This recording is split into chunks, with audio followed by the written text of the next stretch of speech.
Dragi moji, veliki pozdrav odavde iz grada Minhena u Njemačkoj. Trenutno se nalazimo ovdje blizu olimpijskog kompleksa, onog starog olimpijskog kompleksa, gdje su nekada davne 1972. bile održavane olimpijske igre u Minhenu. Minhen 1972. godine. Ja se trenutno nalazim u društvu jednog našeg zemljaka, prijatelja iz bivše Jugoslavije.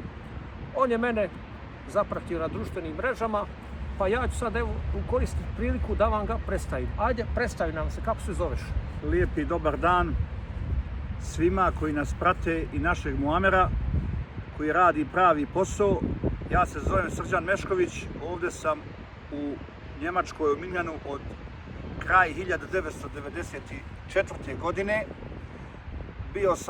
Inače sam iz Tuzle, iz Bosne i Hercegovine, iz naše bivše Jugoslavije, kao što je rekao Muamer, i nalazim se ovdje kraj 94. tako da sam došao tijekom rata. Još je rat bio kod nas u Bosni, bio sam učesnik isto i ja u ratu, tad sam imao 18 godina, zadesilo me, tako je bilo, nisam mogao se izvući i morao sam da krenem naravno u neke borbe, u rat, u armiju BiH. Mislim, ponosim se s tim, nisam nikakav zla pravio, zločine, i hoću da kažem, došao sam ovdje, trnovit je put bio do ove Njemačke, preko Kosova, preko Srbije, preko Austrije, bio sam malo i zarobljen i svašta je bilo, ali je sve išlo, mlad, pun energije, adrenalina, i sve je išlo u dobrom, kako da kažem, tijeku, ka dobrom putu. Stigao sam do Minhena i tu sam i ostao. Tu sam, radim, imam porodicu, 2 djece, žena, zdrav brak, zdrav posao, zdravu djecu, ja sam zdrav, skroman, i upoznao sam Muamera preko ovih mreža, dugo se čujemo, dopisujemo, tako da vidim da radi dobar posao, spaja, pomaže, stvarno, humano, sve, tako da je došao kod mene u Minhen, iznenadio me, i ovo je sad postala naša istina, naša realnost.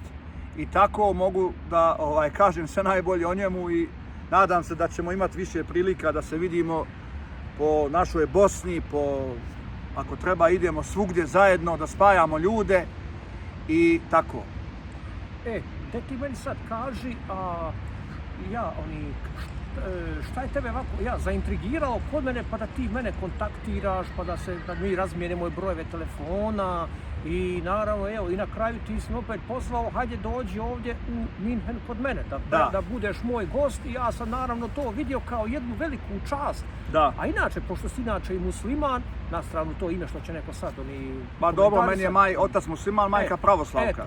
Evo vidite, on je Srbin po majci, a musliman Bošnjak, on je po ocu. Što kod nas kažu polutan. Ali evo, sad je mjesec Ramazana i postim i sve, i poštujem sve vjere, sve vjere poštujem, sve i tako. Jer već živim dugo ovdje, tako da smo svi multikulti i ovdje moramo svi zajedno. Ako nećemo, onda imamo neke druge probleme. Tako da pratim Muamera po ovim društvenim mrežama i njegove podcaste, i otkrio sam, bio je kod Aleksandra Pavkovića na Balkan Info, odradio jedan pravi intervju. Hvala. Tu mi je legao na srce i tako, eto, mislim, ima dosta da se kaže, da vidimo samo. Da, pa naravno, jer ja ipak, dragi moj, ja gledam, kad pričam, gledam ja prvo beneficije i da je ugodno se osjeća onaj koji me sluša. Prvo gledam beneficije naših slušaoca, pa tek onda moju. Jer ako su moji slušaoci, slušatelji zadovoljni, onda sam zadovoljan i ja. Ako nije onaj ko me sluša zadovoljan, onda ja sam, džabe sam posao, džaba sam radio, džaba sam krećeo, kako se to kaže kod nas. Da. I eto, sad isto tako htio sam da te upitam, kako vidiš, Muamer spaja. Naravno, i ti se sigurno slažeš sa mojom idejom o pomirenju na relaciji dva naroda kao što smo Srbi i Bošnjaci. Apsolutno. Eto. Apsolutno se slažem, jer mi nemamo drugi cilj i nemamo gdje da pobjegnemo, gdje da idemo. Mi moramo zajedno. Mi smo prve komšije, sa Srbima, sa Hrvatima naravno, sa Albancima, Kosovarima i mi moramo zajedno da budemo sa Makedoncima, Slovencima, jer mi putujemo kroz te zemlje, točimo gorivo na njihove tankštale, jedemo njihove produkte, pijemo vodu, idemo na godišnje odmore u Hrvatsku, u Srbiju, svugdje, imamo i povezani smo i moramo zajedno da budemo, jer ovi, da kažemo, ovi što sada se sve vidi sad u ovo vrijeme, ko pravi ratove, ko uznemirenja pravi u svijetu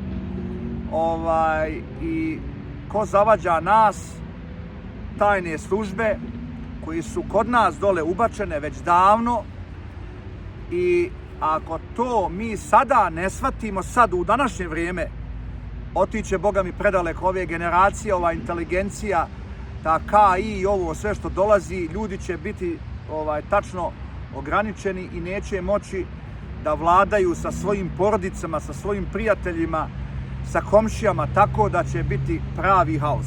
Zato bolje je pomirenje, ko što naš Muamer to radi i stvarno svaka mu čast i ja sam tog mišljenja i da nema ti nacionalni obilježja i toga da kažemo ja sam četnik, ja sam ustaša, ovo ono, da se neko diči s tim i svi smo mi mali, svi smo mi isti i samo lijepe riječi, poštenje, posao, rad, disciplina i to je veliki uspjeh i porodica, familija.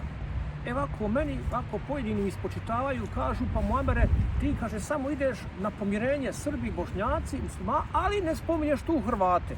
Ja sam već jedne prilike kazao, Hrvati, htjeli mi to priznati, ne, moraju da se razaberu. Da. Ovi koji su ovamo i dalje, ovi, kako ja nazivam, za dom spremaši, još uvijek koji žive u tim idejama Ante Pavelića i nacizma i ustašluka, koji žive ti na jednu stranu, a ovi koji nisu ustaše, oni su dobrodošli s nama. S njima je pomirenje istog dana, tako reći. Da li se ti, šta ti kažeš na ovu ideju, ovo što ja kažem, da se Hrvati trebaju razabrati? Ne mogu ja sada, recimo, ja ne mogu sada miriti. Pa slušaj, da ti nešto iskreno kažem, u pravu si, to dajem ti potpuno pravo, ali sada momentalno vlada jedna cionistička klika u čitavom svijetu, da kažemo, što je mi zovemo, eto, ta duboka država, nije ovo teorija zavjere, to je sad prava istina, sad polako sve izlazi. Oni su napravili te dole strukture, te vlasti i ja mislim, ne moraju se oni sami između sebe sortirati, selektirati, njih će drugi selektirati, tako da dolaze teška vremena, njih će drugi rasparčati i jedne i druge i treće i sve ko ne bude bio poslušan. Zato mi moramo zajedno da pružimo otpor, zajedno da smo svi zajedno da bi uspjeli. A ako to ne pokažemo, gubimo. I dalje će da prevladaju nad nama, da nam manipulišu nad nama, da rade što nam hoće, uzimaju nam omladinu, uzimaju nam djecu, uzimaju nam pamet, resurse nam uzimaju, to već rade od Austro-Ugarske, tako daljih vremena, a pomirenje mora da dođe. I sad se vode ovi ratovi precizni, sa preciznim oružjima, šta će neko tamo, neku grupicu skupiti, govor za dom spremni. Kad bi to došlo u realitet da dođe pravi rat, pa jedna granata svi izginoši. Tako je, granata. To je smiješno, to je smiješno. Dronovi isto tako. Dronovi, tako da mislim. Tačno ti odredi lokaciju i... Ne daj Bože da do tog dođe, ali vidimo da se bombarduju svjetske metropole. Ko bi sad rekao prije, recimo, godinu dana ili 2 godine, bit će jedan Tel Aviv bombardovan i to što ja znam, ili Dubaji ili neka prijestolnica, razumiješ? Šta, Dubaji bombardovan? Ma ko će ti to, pusti te priče. A danas dan to vidimo. Još je cenzura na ovim svim mrežama, ali evo, istina je to. Kako spomenu sad, evo odmah sam podsjetio na ovaj rat, na relaciji Iran s jedne strane, Amerika, Izrael s druge strane. I ti naravno podržavaš Iran. I ja podržavam Iran. U našem razgovoru ti si isto tako kazao da i ti podržavaš Iran. Da, normalno, pa hvala Bogu, napadnuta je još jedna suverena država koja nigdje nikom nije ništa dužna. Ljudi žive u svojoj državi. rade pošteno, kakav je režim, to nas ne interesuje. I ovdje je režim nekakav isto, ja poštujem ovdje režim, koliko toliko. Ako ne mogu da ga poštujem, sklonim se malo u stranu, šutim, da vidim malo i moram da izađem iz sistema gdje mogu, gdje ne mogu, moram da se vratim u sistem, pa tako, malo moram se... A ovi vidi šta rade sami, šta je tu je. Naravno, uz Iran sam, poštujem Iran, zna se ko pravi zlo na svijetu, sad se sve vidi i ima i njih dobri tam, ja ne kažem, i njihovi su, kako da kažem, građani, njihove patriote isto su zatečeni u tome ratu, tako da ljudi moraju da rade šta im njihove strukture kažu i to je to. Evo ovako, pošto ti imaš i srpski korijena i naravno, hoću da sad kažem i sljedeće, da. Evo ja sam na mom Facebook profilu objavio zapravo zastavu, stavio iransku zastavu kao znak podrške Iranu da se zna na čijoj sam strani, jer naravno i ja i ti se sjećamo rata u Bosni i Hercegovini, nama Iran za vrijeme rata pomogao. Da. I sad pojedini Srbi, ne svi, daleko od toga, jer ja vidim da je najmanje 80% Srba na strani Irana koji podržavaju Iran. Jer taj isti Iran bombarduje iste one koji su bombardovali Srbiju i bosanske Srbiju 1999. i bosanske Srbe 1995. godine. Pa su oni meni ovako spočitali što ti podržavaš Iran slao mudžahedine, te koljače, da. Bilo je zločina, ti sigurno znaš zato da je bilo zločina od strane mudžahedina nad zarobljenim srpskim vojnicima. Evo, ja i on, mi se ograđujemo od toga. Sad meni govore, i sad ja hoću da kažem Srbima, nije bio Iran taj koji je slao mudžahedine, daleko od toga, nego Iran je slao humanitarnu pomoć i toga se sjećam. Ja sam viđao doli Irance na području Mostara za vrijeme rata, međutim oni su tu bili više uz humanitarnih razloga, a bilo isto Iranaca koji su dovlačili onu vojnu pomoć na oružanje preko Hrvatske i plus bili su tu instruktori. A evo ja mučim da to kaže nekim Srbima. Danas je to jako teško objasniti. Tad su bila druga vremena, to je bilo prije 30 godina i više. Tad nisu bile ove mreže društvene ovako, kako da kažem, Nije bilo jednostavno. Nije bilo jednostavno, nisu bile dobro fernecit i to sve. Tako da, hoću da kažem, Bliski istok je velik. Na ovom svijetu imaš preko 1.700 miliona muslimana i sad mi, ako je došla neka grupa u Bosnu, tih ekstremista, mi ne možemo sada ciljati, bio je Pakistanac, Iranac, Afganistanac, mi njih nazivamo, bili su, da kažem, teroristi ili mudžahedini, kako god hoćete, ali ne bih rekao da su bili muslimani, jer musliman je jedna velika riječ od dragog Boga Allaha što treba da se poštuje. Tako isto i Srbin, i Hrvat, katolik i to sve. Tako da ne bi koristio te termine. Tako je bilo i rekao sam, pomirenje što prije to bolje, da se riješi, da može dalje generacije da žive sa Srbima, sa Hrvatima. Gledao sam dosta podcasta naših i Srba i Hrvata i muslimana što su isto ovako za ovo, imućni ljudi, isto sve.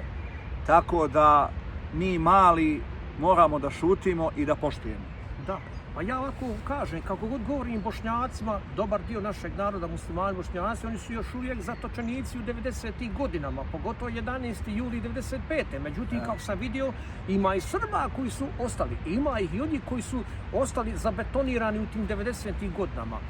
I naravno, kako oni nama, ti pojedini Srbi koji nam spočitavaju iransku pomoć, onda bi ja i ti isto tako mogli i njima spočitavati rusku pomoć njima za vrijeme rata. Da, ruska pomoć nije bila onolika kolika je bila iranska nama. Ali to su takva vremena, svak je svoga pomagao, naravno.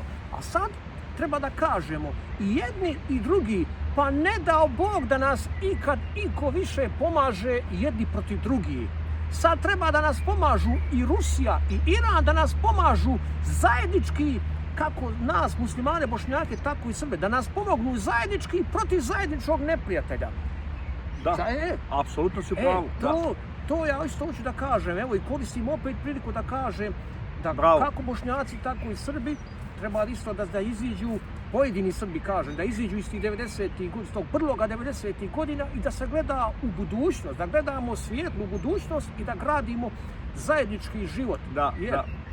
Sad je baš ova prekretnica, da kažem, ove 4. industrijske revolucije i ulazimo u tačno jedan drugi tehnološki sistem gdje sada ove mreže vladaju i tehnologija vlada, nanotehnologija, sve moguće, to svi pratite sada, ja nisam neki sada da kažem znalac, ali u biti jesam. Moramo pričati danima i noćima, ali evo ovo što možemo malo da kažemo, da vidite gdje se mi nalazimo, gdje se Muamer nalazi, na kojim relacijama, na kojim nivoima i to sve, svaka mu čast. Hoću da kažem, sad je tačno trenutno tačka, moramo staviti u školstvo, u zdravstvo, u konzum svega, zdrave hrane i sve, da naša djeca, da imaju zdravu hranu, zdravu odjeću, zdravu garderobu i da imaju jednostavno roditelja pored sebe, da manje koriste ove telefone i da krenu u novu epohu, u epohu, jer će se ovo sve resetovati, bit će tu, svašta će biti. Tako da moramo to da preživimo tu epohu, da dođemo u jedan novi svijet, što se ono kaže, bez bola, da generacije ne osjete, prije su bili gladi, zime, nisu imali odjeće, smrzne se, za mjesec, 12 se smrzne, recimo, ali smo sretni nekako. Ali smo sretni bili, a sada isto moramo pratiti, sad kad bi današnjoj ovoj nekoj generaciji, evo i nama, kad bi isključio internet, mi bi plakali. Je tako? Jeste, mi bi plakali kad bi sad ovoj djeci isključio internet 7 dana, mjesec, šta ja znam, nestašice struje, te sajba take što pričaju, ali već je to bilo svugdje po svijetu i po evropskim državama, tako da bezbolno moramo pripremiti našu djecu, naše generacije da to prebole i prebrode. Prebrode, genau. Tako jest. Evo, ja isto hoću da kažem svima, prvo Bošnjacima, pa onda i Srbima isto tako, pojedinim Srbima, da je u toku i priprema se sve za geopolitičku podjelu svijeta. Da. U kojoj ćemo mi interesnoj zoni biti? Jer isto tako treba da shvate, pogotovo Bošnjaci, da njih niko neće pitati hoćeš, nećeš, ne moraš. Da. Odlučite se tako, kao što se odlučilo februar 45. kada su Winston Churchill, Franklin Roosevelt, Theodore Roosevelt i Stalin. Oni su odlučili podjelu svijeta, nisu pitali hoćeš, nećeš, ne moraš. Da. A sad ja hoću isto to da kažem, pogotovo našem narodu Bošnjacima, budite spremni na te geopolitičke podjele, jer kad se svijet bude dijelio, neće nas niko pitati za Srebrenicu, ni će Srbe iko pitati za Jasenovac. Niko te neće pitati za to. Pa to je to. To su stvari koje se dogodile na lokalnom nivou. Evo, pošto smo ja i ti bili pripadnici armije BiH, ja se dobro sjećam, naši generali nisu raspravljali u vezi stvari koji su događali na nivou jednog voda, odjeljenja. Nisu uopšte o tome raspravljali, to rešavajte između se, razumijete. Oni su samo donosili te strateške odluke za dobrobit države. E pa tako će da biti isto tako kad bude ta geopolitička podjela svijeta, podijelit će se. U koju ćemo mi, po tvom mišljenju, koju će bivša Jugoslavija, koja bi zona mogla biti po tvom mišljenju? Pa po mojoj nekoj procjeni, i još mogao bi već da kažem, još to trajaće to još, pa ja mislim da ćemo mi pod uticaj, bit će neka Evropska unija, opstaće, ali mi ćemo pod uticaj, ja mislim, Ruske federacije, jer tu Mađarska je već uz njih, Slovačka, Srbija svakako, Bugari će se okrenuti Rusi, nadam se, oni će da izađu na Odesu dole, Dunav delta i to, oni će dole da sve spoje. Da. Jer tu nije bitno će ko doći, kome šta prijetu, ekonomija je tu bitna. Tu je ekonomija bitna. Upravo tako. Tu je ekonomija bitna kad ti nećeš iz Evropske unije imati, sve će ti biti zatvoreno, sve će ti biti deklarisano, ovo, ono, bit će diktatura, a vamo će već otvoriti, recimo, malo da kažem, vrata će se otvoriti i bit će malo bolji život, ja mislim da će tako da bude.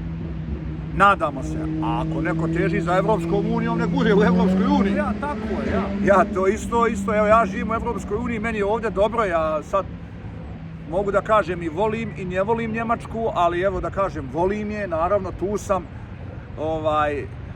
dala mi je uslove za života, radim, ali ja i pošteno radim ovdje. Da. Ja sam jedna resursa ovdje, mene isto koriste, ja radim i moja žena radi, u mene je žena Njemica, hvala Bogu, zajedno smo 28 godina i ona radi, ona je jedna resursa ovdje, svaki čovjek je jedna resursa, dokle može, kad ne može ide u penziju, daju ti minimalnu penziju i ti imaš do svoje smrti i to je to, tako je.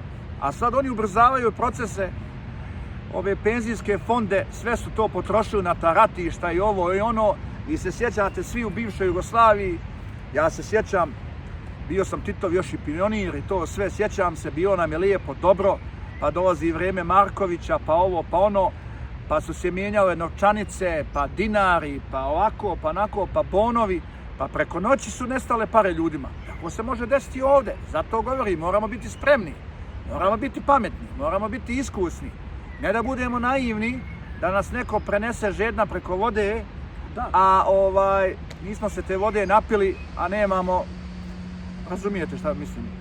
Ja, kao što su nas nasamarili, kao što smo bili naivni, kako mi, tako i Srbi bili naivni 90. godina. I naravno ušli smo u to nepotrebno krvoproliće. I sad ja ako kažem, ne samo da Srbi imaju svojih grešaka, to čak i sami Srbi meni priznaju. Jer ja kažem, ja ako Bošnjacima govorim, pa ja razgovaram sa Srbima, kad meni kažu, pa što kaže o srpskim zločinima, ne pišeš, ne govoriš. Pa ja pričam sa Srbima, ja mogu i objaviti nešto u vezi srpskih zločina, ali vidim da su Srbi zgroze se na to, samo se zgroze i gotovo, tu sve završi. Ali ja pričam o zločinima ovamo drugih, oprečnih. Oni o svojim zločinima ne žele da pričaju. Žele da ispadnu kao da su oni sveci. Da znate na koga ja mislim, na zločinice iz Drugog svjetskog rata i ove zločinice iz posljednjeg rata, koji sa sebe vole, drage volje kazati, promicatelji univerzalni europski vrijednosti. To je to.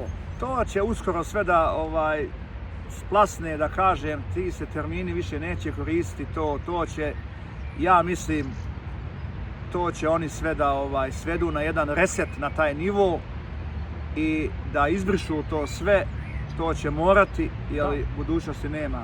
Naravno, nema bez ruskog FSB-a. Samo ruski FSB može da resetuje, da sredi stanje na području bivše Jugoslavije. Jer vidim ja, države su nekako nemoćne. Zašto? Zato što je preveliki utjecaj sa zapada. Jer kako se ono što se događa na zapadu, kakve su vlasti na zapadu, manje, više su tamo i kod nas. Razumiješ? To je to. Ali kako ti spomenu malo prije Europsku uniju, ja muku muči da dokažem tamo, pogotovo Bošnjacima, jer vidim ja u Bosni i Hercegovini. Hrvati po pitanju Europske unije manje više i šute, šta ih briga, oni svakako imaju te hrvatske putovnice. Njemu ne znači ništa ulazak Bosne i Hercegovine u Europsku uniju. Srbi ne žele, dobar dio Srba ne želi, barem 80%, ako ne i više, dok su Bošnjaci su oni najzagrijaniji, da su čak spremni da te zavrat uhvati zbog Evropske unije. Pa ja ako kaže našima... Pa dobro, evo ja mogu da kažem, ja živim ovdje, znam kako se pate naši Bosanci sa bosanskim pasošom, da dobiju vize, papire, da dođu ovdje da rade u Njemačku, nije bitno koji grad, Minhen, Salzburg, Stuttgart ili u Austriju, da kažem, Salzburg, kako je teško do papire. I kad dobiju te papire, oni misle da će doći u neku, šta ja znam ovdje, obećanu zemlju, dođe jadni, rade ovdje za 2.500 eura, pate se, nema, soba je sad ovdje 700-800 eura sobica i to dijeliš s nekim. 800 eura soba. Gdje je auto, gdje je gorivo, gdje je da budeš član nekog društva, da platiš članarine, gdje je ko puši, ovo ono, taj konzum, sve. Strašno skupo, a i u Bosni je skupo, ja ne kažem. A eto ako oni a ovdje ja na svoj balkon ne mogu da prostajem veš, ne mogu da iznesem jorgan tamo jastuk, ko su prije naše stare nene, žene, majke naše iznosile, da izrače malo, iznesi jorgan tamo ti komšija preko balkona, odmah te slika tamo, staviti cedulju na vrata, nemoj mi kao prljave stvari iznositi, udišem to i tako to. Nema toga, ovo je zakon, onda ti dođe policija jednostavno. I ne samo to, nema kuna subosinu, hajde peci rakiju. Nema toga, Nema toga, jarane moj. Da Nema pustiš muziku posle 10, da ovo malo napraviš partiji, ma nema šanse. Onda, nema kod nas doli u Hercegovini, nema ovdje proizvodnje duhana. Ne, duhan je ovdje ekskluzivno državni monopol. Samo država sa tim upravlja. Ima to ovdje, ali moraš imati svoju privatnu kuću. Da imaš jednu svoju kuću, da imaš da si sam u njivi negdje, okolo ti je njiva i to da pojačaš ti muziku, da grilaš ono, nema ti komšija blizu, to ima ovdje. A ta kuća ti je kirija od 5 pa do 15.000. To mogu samo ovi imućni sportisti, ljudi, menadžeri ili tako šta ja znam, ljudi koji zarađuju dobre pare i to. A ako su svi u Bosni neki menadžeri, ili šta i u Srbiji ili i to, bujrum, dođite ovdje pa ćete da vidite. Da, upravo tako. Pa ćete da vidite kako je teško zaraditi, kako je sve skupo i tako. Ostanite gdje ste i mi ćemo se, ja mislim, dole vratiti.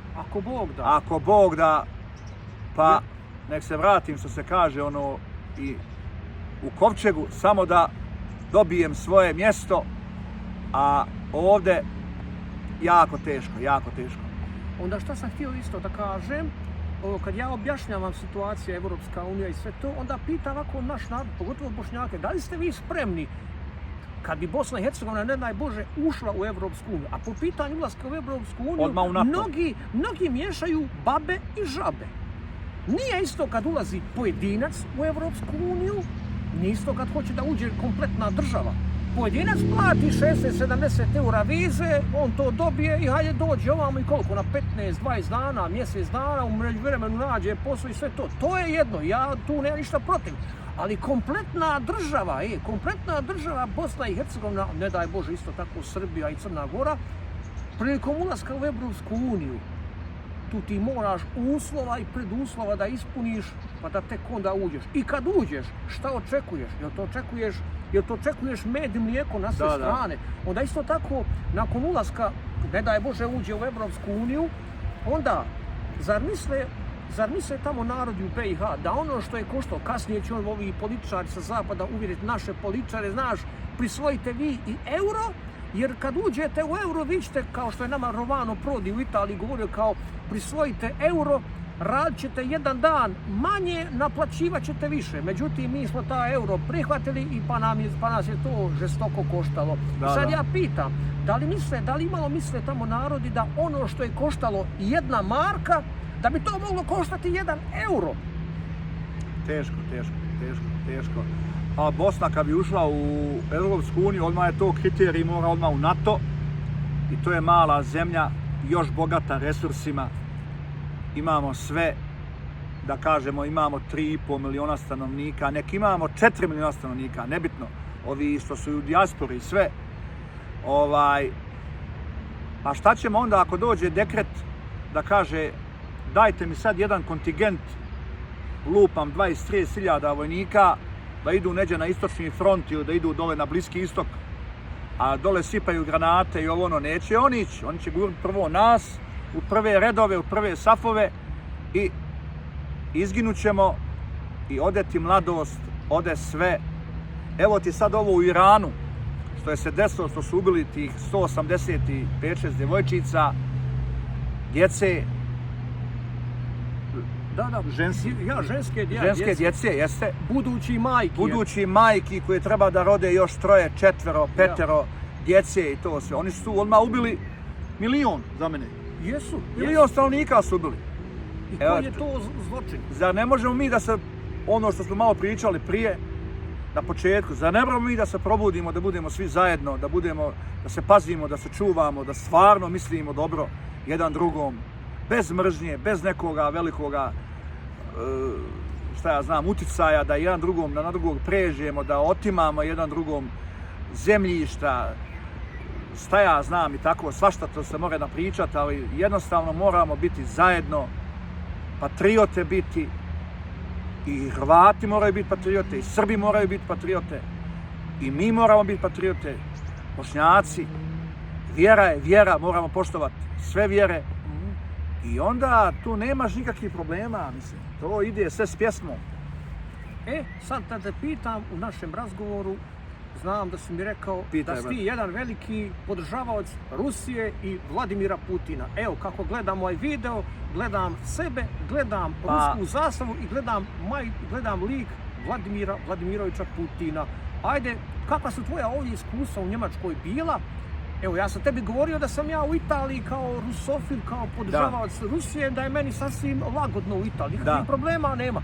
A sad, kako si ti, da li si ti nailazio na one poteškoće prilikom podrške Rusiji i Vladimiru Putinu? Pa jesam nailazio zato što je ovdje cenzura. Prvo ovdje ljudi žive na zapadu u jednom drugome sistemu, u drugome konzumu, brzo se živi i svugdje se brzo živi. Da. I vijesti izlaze svake 3 sekunde. I neko prati vijesti, neko ne prati vijesti. Ljudi ovdje žive, ovdje je sistem, brzi sistem, ko da si na traci. I u privatnom životu, a naravno i u poslu. I ljudi nemaju vremena da dođu mimo prije rata. Da. Ljudi ovdje ne znaju ništa o Rusiji, ne znaju o geostrategiji, ne znaju geostrategiji, ne znaju o resursama, šta ima Rusija, ko je Rusija, koliko ima stanovnika, koliko ima regiona, koliko ima svega nacionaliteta, koliko živi. Ništa to ljudi ovdje ne znaju. Jedan dio zna, ali jako je teško doći do tih ljudi, do tog da ti ljudi isto progovore svojim riječima, to je malo, da kažem. A po školama se isto to ovdje ne uči, jer ovdje je zapadni sistem orijentiran prema svome, da kažem, u knjigama ovdje sve drugčije stoji. I tako oni ponižavaju Rusiju i prije rata i u ratu, i rat još nije završen. I oni danas dan govore ovdje Rusi nemaju ljeba da jedu, to je gladna nacija, to je prljava nacija, šta su oni, ko su oni i tako to. Ali hajde, eto, bude im tako. Ja, neka žive u tim svojim zabludama. Kao što su živjeli davni 30. godina, 41. 42. dok nije Rusija došla bez vize ovdje u Njemačku, 44. 45. tako nekako. Ja podržavam Putina posle Jelcina, ja podržavam Putina malo duže, možda i od 2007. kad je ovdje konferencija bila u Minhenu, pošto ja pratim politiku. Zašto ja pratim politiku? Ja ne živim od toga, ni 2 eura u životu nisam zaradio od politike, niti bi zaradio, niti mi treba. Ja to pratim zato što sam ja bio dijete u ratu sa 18 godina. Rat je krenuo kod nas u Bosni, meni je uništena generacija i moji prijatelji i ja, i dosta sam izgubio dobrih prijatelja kroz taj rat. Kad sam došao ovdje, kad sam vidio da sve cvjeta, onda me interesovalo kako možemo svi zajedno. Išao sam po diskotekama, po koncertima, Srbin, Hrvat, Musliman, svi smo zajedno bili. I tako me interesovalo zašto je taj rat. I tako sam krenuo, počeo malo pomalo istraživati. I evo danas preko 30 godina, da kažem, bavim se tim tako istorijom, istraživanjima, ispitivanjima terena, geostrategije, geopolitike. Tako da sam došao do jednog čina da vidim objektivno gdje je ko šta u pravu i da imam svoje mišljenja, ali kroz mali prostor možeš to svoje mišljenje da kažeš. Čak i najboljim prijateljima, ja kad pričam s kojim sam odrastao, kad nemaš pojma, pričaš gluposti, nisi u pravu. Dobro, nema veze, hvala ti, čao. To je tako, tako će to i biti. Bitno je ovo da mi dođemo do pomirenja. Putin u svojoj državi je napravio pomirenje između muslimana, Čečena, između svih drugih azijskih nacija, da kažem i to sve. I u Rusiji se dobro živi, koliko ja znam, imam dosta Rusa prijatelja, nisam nikad bio, ako Bog da otićemo. Ali imam dosta prijatelja iz Rusije, imam i Ukrajinaca prijatelja, isto, majke, ljudi dobri, regularni, majke. Znači, top ljudi, nema šta.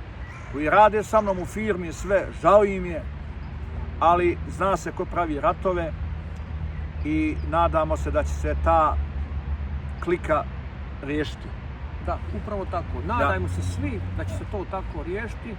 Dobro, naravno, povoljno i za nas. A evo, ovom prigodom sad želim da pozdravim sviju.